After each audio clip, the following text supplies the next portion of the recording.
Bonjour à tous et bienvenue dans cette nouvelle vidéo. Alors dans cette vidéo, je vais vous parler un petit peu de l'augmentation du bois, des matériaux, pourquoi ils augmentent et pourquoi c'est pas forcément très intelligent de commencer les travaux en ce moment, étant donné la conjoncture actuelle. Donc en fait, je vais vous expliquer pourquoi même nous, en tant que paysagistes, ça prend énormément de retard sur certains chantiers, par exemple pour des terrasses, même pour des clôtures. On est très embêtés par rapport à tout ça. Donc même pour faire comprendre aussi le client que à la base on avait prévu de le faire à telle date et en fait avec la livraison ça prend 1, 2, 3 mois de retard si ce n'est plus parfois. Moi j'ai remarqué, parce que je suis constructeur aussi de rampes de skate à côté et je suis aussi paysagiste, donc voilà, création de jardin, etc. J'ai remarqué qu'en 6 mois le bois a pris environ 40% et à peu près pareil pour le métal. Donc il y a un problème aussi en termes de devis. Par exemple, si on a fait des devis anciennement et que là on se retrouve à faire le chantier, on travaille à perte. Donc moi ce que je fais actuellement, c'est que quand je fais signer mon devis, c'est selon arrivage. Même tous mes fournisseurs le font selon arrivage quand ils signent un devis, pour justement éviter de prendre des risques sur l'inflation du bois, etc. Parce que là c'est une catastrophe. Donc pourquoi le bois augmente autant? Alors beaucoup vont penser oui c'est à cause du Covid, etc. C'est en partie à cause du Covid, mais franchement, ça représente un tiers de l'augmentation du prix.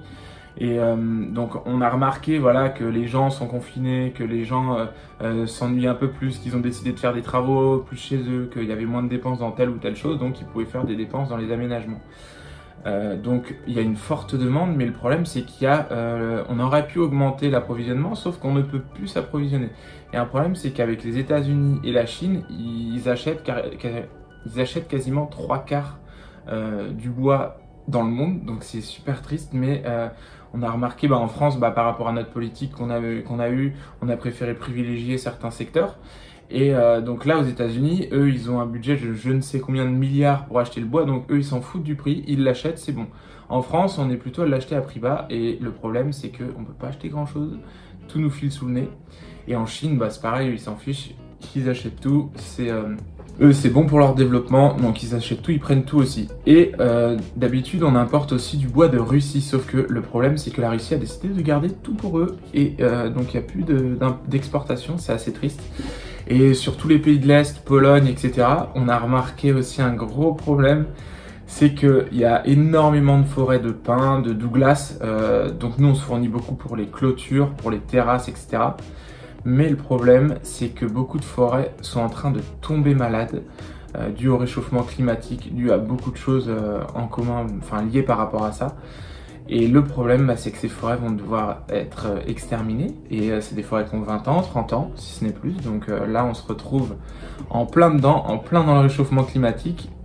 Et du coup, là, c'est une catastrophe par rapport à ça. Je ne veux pas trop vous inquiéter, mais en gros, je vous explique pourquoi, voilà, ça augmente, pourquoi des fois, il peut y avoir des désaccords avec les personnes qui font les travaux, etc. Même pour les charpentiers, pour toutes les personnes qui utilisent du bois, c'est terrible. Donc voilà, les forêts sont en train de mourir dans l'Est. Donc en termes d'approvisionnement, c'est beaucoup plus compliqué nous en Europe. Parce qu'au début, j'aurais pu m'asseoir un peu sur mes lauriers en me disant bon, c'est pas grave, on a encore les forêts européennes avec le pin, le Douglas, on a aussi les forêts françaises, et ça représente vraiment très très peu en termes d'approvisionnement. Donc comment remédier à ça? La simple chose, là, il va falloir être patient. Et aussi un petit peu espérer en termes de réchauffement. Ce qu'il faut se dire, c'est qu'à chaque fois, en fait, toutes les forêts, maintenant, elles vont réaugmenter de palier, c'est-à-dire en termes de zone géographique. Avant, on pouvait planter beaucoup plus bas dans le monde. Maintenant, il va falloir qu'on plante beaucoup plus haut au fur et à mesure. Donc, il faut s'adapter. Faut aussi s'adapter aux aménagements, c'est-à-dire qu'au lieu de faire plein d'aménagements type bois, il faudra aussi faire des aménagements minéraux, donc plus pierre, etc. On a de très belles pierres en France, on a aussi des exportations d'Espagne et tout ça. Il y en a aussi de Chine, du Brésil, mais je ne les favorise pas forcément.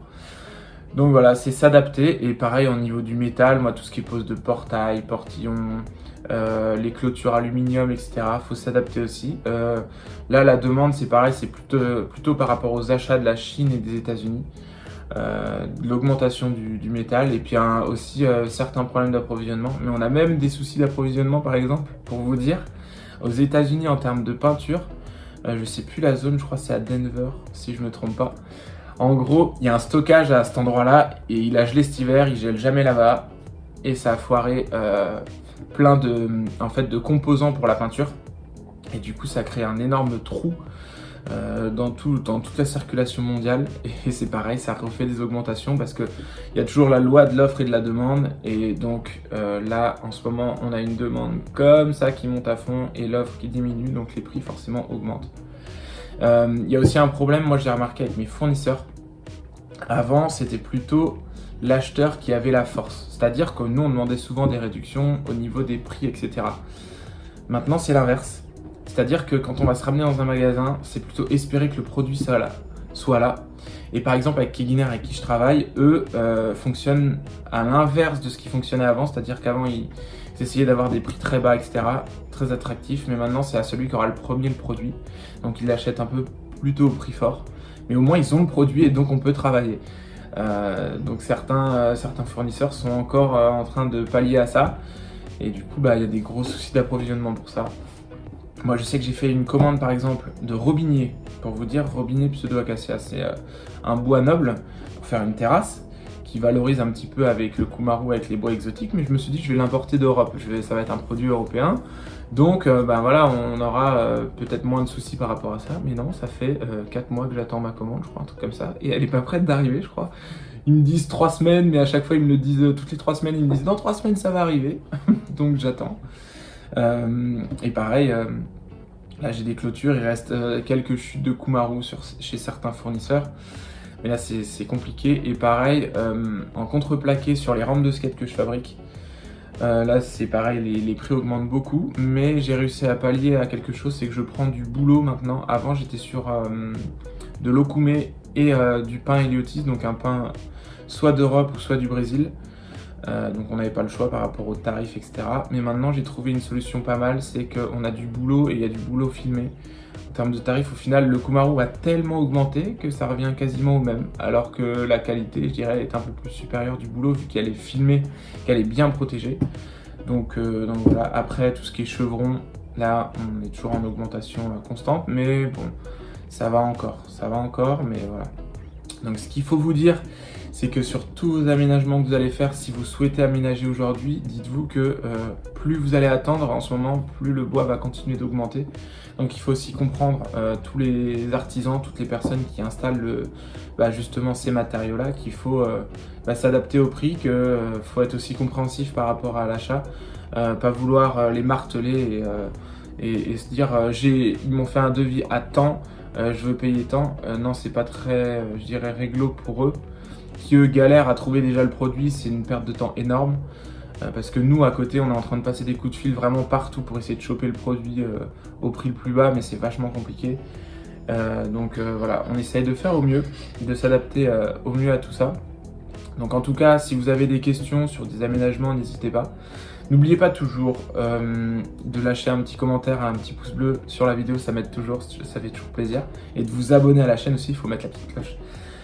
Et si vous avez besoin de plans 3D, si vous avez des questions, si vous avez besoin d'un accompagnement, donc j'ai une partie où je fournis des plans 3D sur devis, vous avez simplement à me contacter sur Good Time Garden, après soit par mail ou par Instagram. Tous les liens sont sur le site internet goodtimegarden.com. Et n'oubliez pas aussi à ma plateforme pour vous aider, vous accompagner.